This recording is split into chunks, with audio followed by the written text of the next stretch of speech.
Now, on 105.9 FM and streaming worldwide on the WMAL app, O'Connor and Company. WMAL. 7:07 on O'Connor and Company. Thanks for tuning in here to our little morning conversation. Hope you're all geared up for Christmas, and if you're celebrating Hanukkah, I hope you're enjoying the midst of it. We're enjoying watching all of our friends celebrating and enjoying the Festival of Lights. Yes. Coming up in 30 minutes, we're going to speak with the candidate for Frederick County Council, Dan Iampieri. Then at 8:05, Roma Duravi from the newly christened Trump Kennedy Center. Explain that move. And then at 8:35, Seamus Bruner talk about a new debate in Congress now about stock trading. I feel like we have that debate every several years in Congress, and somehow nothing ever changes. It's Larry O'Connor alongside Patrice Onwuka. Good morning, Patrice. Good morning. Happy Friday, everybody. Yeah, absolutely. Coming up now, it's Paul Larkin. He is with Heritage Foundation, Senior Legal Research Fellow at the Edwin Meese III Center for Legal and Judicial Studies. Mr. Larkin, thanks for joining us. Good morning. Oh, it's my pleasure. And Merry Christmas, Happy Hanukkah, or just enjoy some of the time off. Happy winter solstice. Yeah, exactly. So what exactly happened yesterday when the president signed a document moving marijuana from what they call a Schedule I drug to a Schedule III drug for controlled substances? What's the impact there? Okay. In the first place, technically, all he did was order the Attorney General to complete and speed up the rescheduling process. Okay. And so there has to be a hearing, et cetera, and all that. But as a practical matter, everybody knows he just rescheduled it himself. Why? He ordered the Attorney General to do something, and she's not going to find that cannabis should not be rescheduled. That's a mistake, and what that means is you're going to, in the future, have physicians writing prescriptions for the cannabis plant, something that's never happened before. Physicians don't write prescriptions for plants. Oh, I see. Why? Wait. This isn't important because I had said that I thought medical marijuana was already sort of a norm. So let's clear this up. You're specifically talking about the plant, smoking joints versus sort of cannabis or part. Well, you tell me what, because some states do have medical marijuana. Is it just in a different form? No. What happened is that people just got sold a bill of goods. They thought they were voting, legislators were voting for granting relief to people suffering from terminal cancer or MS or similar diseases. And it's not. What they did was they allowed physicians to recommend that cannabis be used for all sorts of purposes. And the idea that medical marijuana is a concept is just silly because the term medical marijuana is an oxymoron. The FDA has never approved the cannabis plant. The FDA has approved ingredients that are found in cannabis, and there should be more research done into whether there are other ingredients. But the idea of rolling a doobie and then smoking it as being a medical treatment for anything is just absolutely absurd.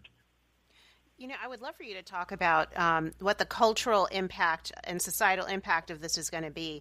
We're seeing studies now where adverse physical problems are occurring among people who are using marijuana regularly. But then I think I talked about it earlier. I think there's a social signal that's being sent across society that it's less destigmatized. It's okay for you to consume of whatever your favorite form of marijuana is, whether it's a gummy or a cookie or a blunt, because, the president just kind of green-lighted it for medical uses. But, hey, I have a headache. That's a medical use. I mean, do you expect this to be the rippling impact of yesterday's actions?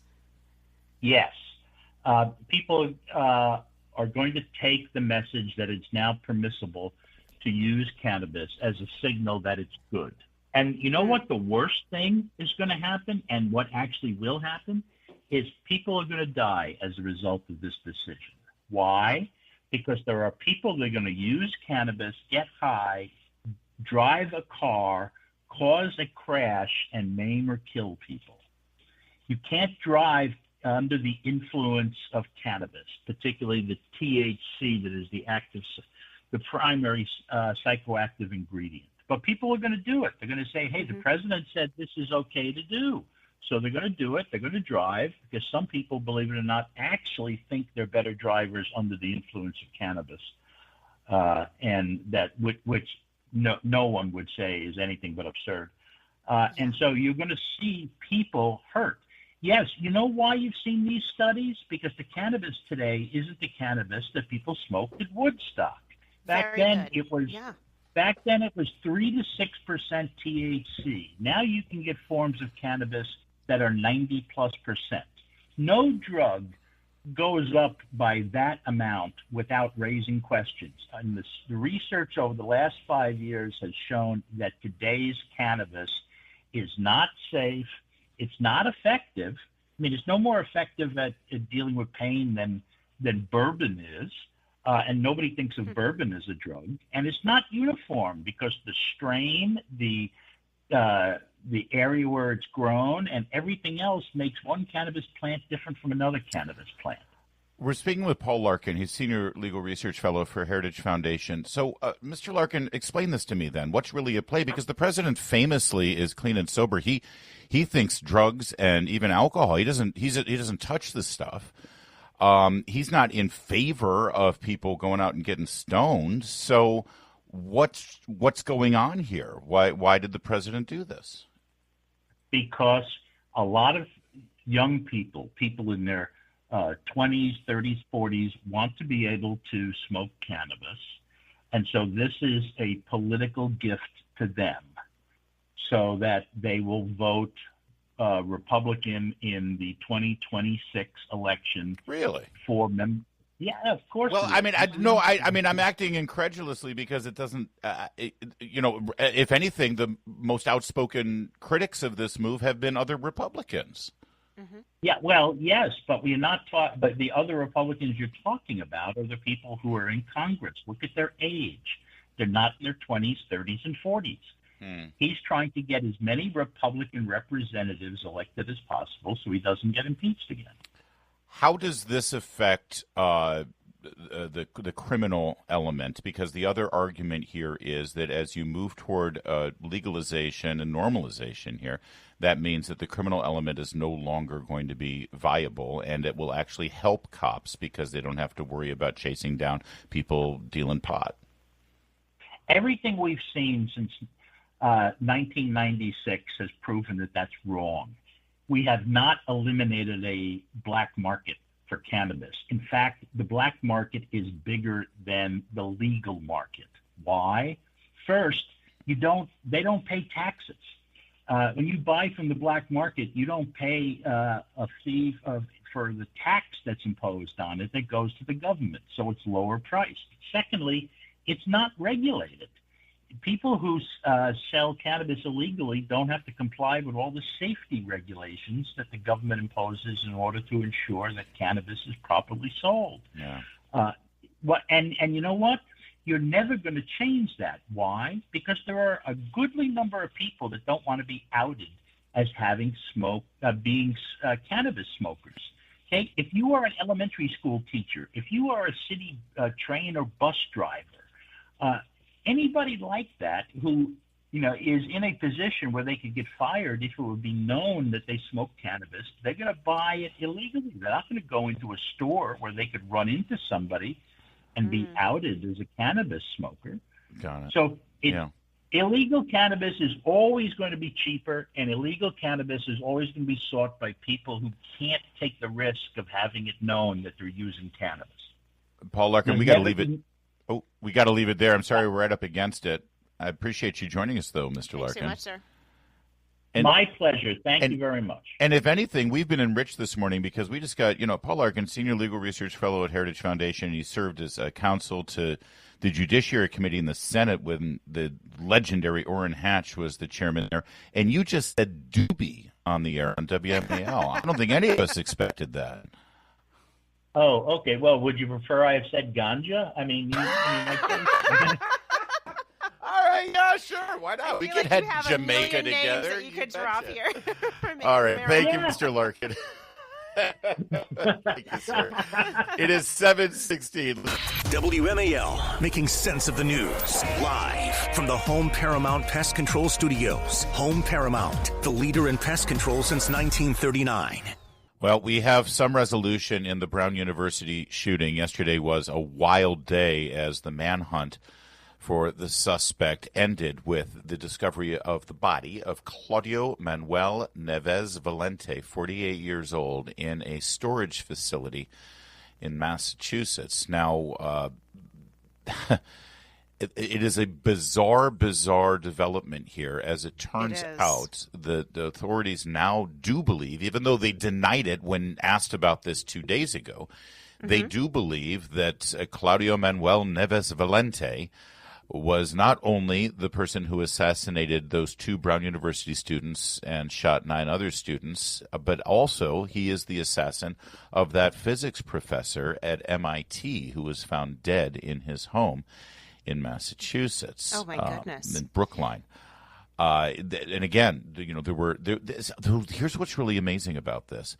There were a lot of online sleuths on Reddit boards and on various social media platforms who were throwing leads out there that the police ended up checking up on, and those leads ended up actually discovering the killer. Wow. Including a homeless person who apparently was living in the basement of the building at Brown University who saw this guy in the basement, encasing the building for quite some time, followed him and saw that he had a car that was registered in Florida. The homeless person made note of the license plate. Oh, my goodness. And they traced that car to the car outside the home of the MIT professor in Brookline.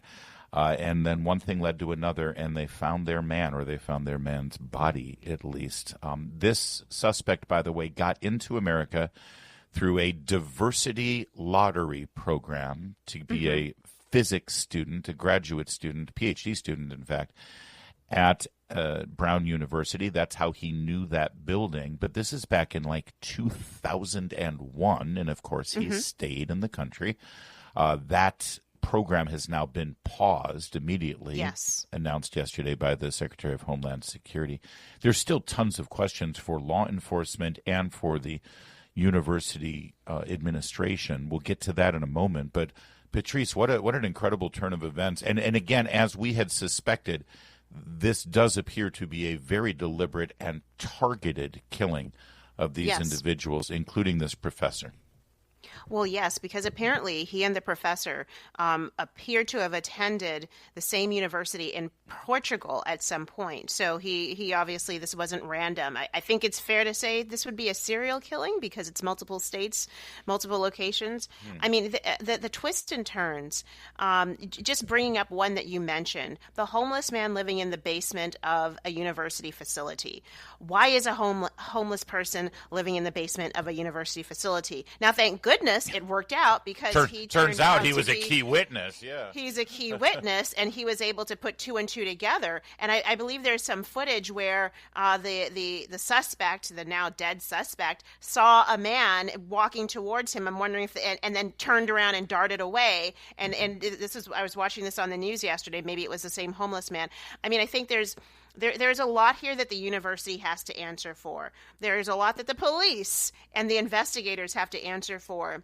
But just to hone in on the university, there seem to be so many security lapses, Larry, that should make every and any parent with a current college student or a future student wondering why is this college or university where I'm going to send my child take security seriously? Yeah. And you can run down the list of the ways. I know we'll get into it, but just the fact that there weren't cameras operating for very specific reasons. Let's touch on that. There were cameras. First, we were told there are no cameras inside the building, and yet I've been telling you on the air here all week long that Brown famously had cameras everywhere. The students were complaining about it over several years, and it seems like those complaints ended up being a critical failure of the security programs because first police said there were no cameras, and now it's been discovered from a video on a social media, I think it was Instagram, that a club at Brown University put out to celebrate their club. There is video from inside the room in this building where the shooting took place, and you can see cameras on the walls in that room. So there clearly were cameras in that room and in the building, even though the police said that there were no cameras. It turns out there were cameras, but they had been shut off, and it appears they have been shut off because student activists on behalf of illegal immigrants opposing ICE, as well as student activists who were pro-Hamas, they didn't want the cameras on because they didn't want to be surveilled because of their activities. And the Brown University administration acquiesced to those radicals. And because they shut off their cameras, it meant that they couldn't gather any evidence with regard to this shooting. Now, that appears to be the situation. And, of course, the administration and law enforcement are scrambling. Well, you know what? There need to be some serious heads rolling here. The president of the university, the provost, whatever their structure is, the head of security at the university, all of these people are going to have to answer to the parents of these students whose lives are gone because they were giving in to a bunch of whiny baby students who care more about hiding their nefarious behavior than they do about actual security and protection and safety. But this is not just Brown University, folks. I guarantee you that there are a lot of universities, and Brown is not a poor school. There are a lot of universities that are not taking seriously the safety and security of their student body. And so I hope that every university right now is thinking about having these conversations to understand that if there is a shooter that gets on campus and hey, what campuses are have a wall around them that somebody can't walk on them, that there are actual safety protocols in place if God forbid this happens again. Two other things quickly. I want to correct an error I made. I misspoke and I said that he was found in a storage unit. The body was found in a storage unit in Massachusetts. I meant New Hampshire. New Hampshire, yes. So he made his way around New England there from Rhode Island to Massachusetts to New Hampshire. That's important. And secondly, most of the surveillance video of him at Brown University shows him wearing a black surgical mask that goes back to the COVID days. Yes. Most states, reasonable states and cities, have already passed laws outlawing people wearing these face masks in public. But because of COVID and again, it's mostly in woke, liberal, progressive areas like Brown University, it's still quite ubiquitous to see these masks on people as they're walking down the street. We need to culturally reach a place in our society where if we see someone deliberately concealing their face, even if it's with a medical mask, our instinct should be that they are up to no good, that they are a criminal trying to hide their identity, either because they're Antifa or because in this case they're a murderer or, of course, in many cases, both. We need to shift culturally so that mask is absolutely outlawed and condemned in public because people are using it to hide their identity and, in this case, commit murder. All right, I'm going to get off my soapbox for a while, just for a little while, though, because it's 7:26. All right, coming up, Dan Yampieri, talking about the Frederick County Council and data centers. Stay with us. It's O'Connor and Company at 7:30. WMAL-FM, Woodbridge, Washington, a Cumulus media station. Making sense of the news. News Talk 105.9. WMAL. News now. Now, on 105.9 FM and streaming worldwide on the WMAL app. O'Connor and Company. 7:37 here on O'Connor and Company. Good morning. Thanks for joining us. You have questions about the announcement that the Kennedy Center will be renamed Trump Kennedy Center. Does that take an act of Congress? Did the board even vote on it? You heard Congress people saying, I'm on the board and I didn't get to vote. That sounds wrong, doesn't it? And what about the fact that this is supposed to be a memorial for the fallen president, John F. Kennedy? How can they do this? Well, we'll get all those questions answered in just 30 minutes by Roma Daravi. She's the spokesperson for the Trump Kennedy Center. Then at 8:35, Seamus Bruner talk about how Congress is debating a new bill about stock trading among members. That's coming up. It's Larry O'Connor with Patrice Onwuka. This song is my jam. I love this one. That's a Donny Hathaway version? Yes. It's, there's a great various covers of this song, but it is my favorite modern-day Christmas song. If I'm going to Okay. go non-traditional, this will be the one. All right, joining us right now, he is now officially running for Frederick County Council on a platform that involves a lot of burning issues for the members, residents of Frederick County, not least of which the data center issue that we've been speaking about this morning. He is Dan Iampieri, and he joins us now. Sir, thank you for joining us. Thanks, Larry. So let's talk about the data centers. You saw quite a turnout at the meeting this week of residents who were very concerned about it. Where do you stand on this issue? Well, look, just 3 days ago, the state Senate overturned the governor's veto of a bill that would provide for a comprehensive study of economic centers. We need to find out what their benefit is and what the cost is to the community. And right now, at this point in time in Frederick County, all we know is the analysis that's been provided by the data center industry, and those are the ones that stand to benefit the most. So we need to know, we need an independent study, and it was overturned. The governor's veto was overturned by the state Senate unanimously, 44-0. So we got to get that study done. People in Frederick County want to know what's in that study, and they don't want to depend on the information that's being provided by the industry. You know, I mean, this data center issue is obviously a very hot button issue, and your campaign platform has mentioned slowing the reckless data center expansion. Do you see, if you're elected, you may have constituents who actually are supportive of the data centers. What would you say? How do you thread the needle in representing interest on both sides of the aisle? Sure. Well, you go to the meeting and it's over. You go to these meetings and it's overwhelming, Patrice, the opposition. So the constituents are against this overwhelmingly. There may be trade groups or organizations that are for it that stand to benefit from it, but the vast majority of people in Adamstown are opposed to it. I would say the vast majority of people in the county are opposed to it. But what you have is speculative development. And you have really different groups between officials, different organizations that are lobbying for the industry and the industry, the corporations themselves that are all working together to really ram this down everybody right before Christmas. They want to get this through. They want to put it behind them. And the people are against it, and the people are watching. And I'll tell you, they really want to know what happens Wednesday, December 23rd or Tuesday, December 23rd. They want to know what this county council is going to decide, because the state Senate says we're going to do this. We're going to do this study. It's a multi-million-dollar study. They wanted to get it done a year ago. It did not pass, and now because of the special session, it's now passed. Right. And let's just slow down. Let's see what that says. What's the rush? Exactly. Why not do the study? And we've seen these debates in Loudoun County and in Prince William County, and it gets vociferous, but somehow they always manage to flip one or two members of the county council to vote their way, and before you know it, those data centers are being built. Let's hear a little bit about you, Dan. You're the owner of Remax Aspire. You've spent over 2 decades in Frederick County. You probably know more about land usage and home ownership and property rights than anybody out there, because that's literally been your business. And it seems like there's a lot of issues facing the residents of Frederick County, but a huge number of them all come down to that.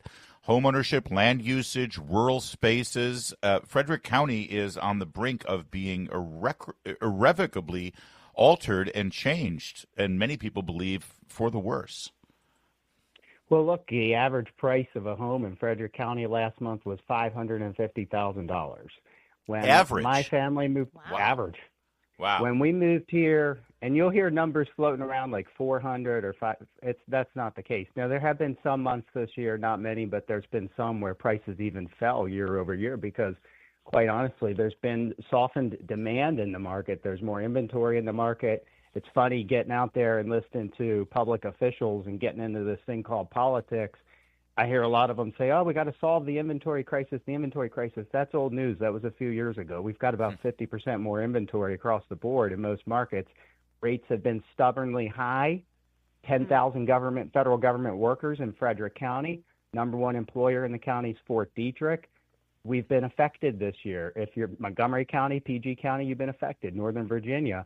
But it's the number one issue, according to American Strategies, that does a survey for Maryland voters. And the number one issue is that housing costs are too high. Okay, so how do you bring it down? And what is the proper role of the local government to bring it down? So that's what we really got to look at and have a discussion about, because the people that are getting boxed out of the market right now are between the ages of 18 and 34 and seniors. There's no moderately priced housing for seniors. And you talk about $1 million for a 55 plus. That's not going to work for everybody. Yeah, it's untenable. And of course, as those prices go up and more people move in from Montgomery County, they're bringing Montgomery County values and the approach to life, and a lot of longtime Frederick County residents are not thrilled about that either. Well, this is the beginning of a year-long relationship, I think, Dan, as you run for office. Thanks for throwing your hat in the ring and being part of it, and Lord knows we will have more conversations between now and the election. Thanks, guys. It's danforfrederick.com. That's where you get the information about Dan. danforfrederick.com. It's 7:44. WMAL's Vince Colonnese. Weekdays at noon on 105.9 WMAL. Making sense of the news. You know, yesterday we had the Secretary of Transportation, Sean Duffy, on the show. And yes, I heard. Had I known the confirmation vote was going to happen yesterday for the new head of NASA, I could have congratulated him on losing one of his hats. You know, a lot of people in the administration get lots of different hats. Is Marco Rubio going to replace Dan Bongino? That's the question. Marco's got like 8 different jobs. We got to find out about that. I know he's going to add another one. But, Sean Duffy no longer overseeing NASA yesterday. Jared Isaacman was confirmed as the new head of NASA. This has been a back and forth all year long. He's a private astronaut, by the way, which who doesn't want that gig? It's very cool. Yeah. CEO of the payments company called Shift4, and he's now set to take over NASA just weeks before NASA expected to launch Artemis 2. Now, that is a mission that's going to carry 4 astronauts around the moon. Mm-hmm. This is the first time since 1972, Houston, we have a problem where we will send astronauts up to the moon and orbit the moon, and eventually we'll be going to the moon. Here's a little bit from the new administrator, Cut 19. 2028, United States astronauts back on the moon. Is that aspirational or a guarantee? Oh, I'm looking to pull those timelines in. You know, the president says we got to return American astronauts by 2028, but we're just months away from sending American astronauts around the moon for the first time in more than a half a century. We're going to do everything we can to pull in those timelines so when American astronauts do return to the moon under President Trump's term, we've already got infrastructure there. We're already working on building our lunar base. And at the same time, the national space policy calls for us to be making investments in next-generation propulsion, building nuclear spaceships. So President Trump is already setting up for the next giant leap as we look beyond the moon to Mars and beyond. There you go. So wow. It's happening. It's happening. And I think this person got the Elon Musk thumbs up. Nod of approval. Here. Because Lord knows SpaceX works quite a bit hand in glove with NASA. You know, I'm definitely on his social media feed, and I love how he describes himself, keeping busy on and off the planet.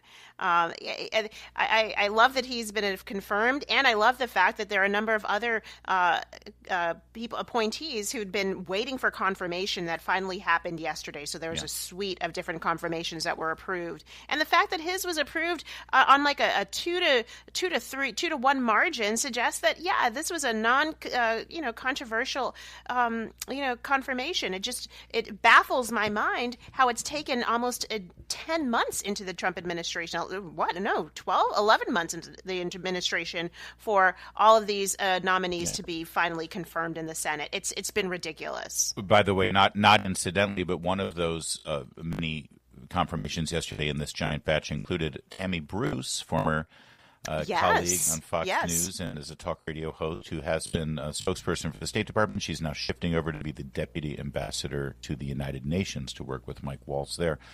That said, a little bit more about Mr. Isaacman. He's been to space twice, both times with SpaceX, Elon Musk's space exploration company. I had talked about this company he founded, Shift4, which is a payment and financial business. He founded that company at the age of 16, Patrice. Oh, wow.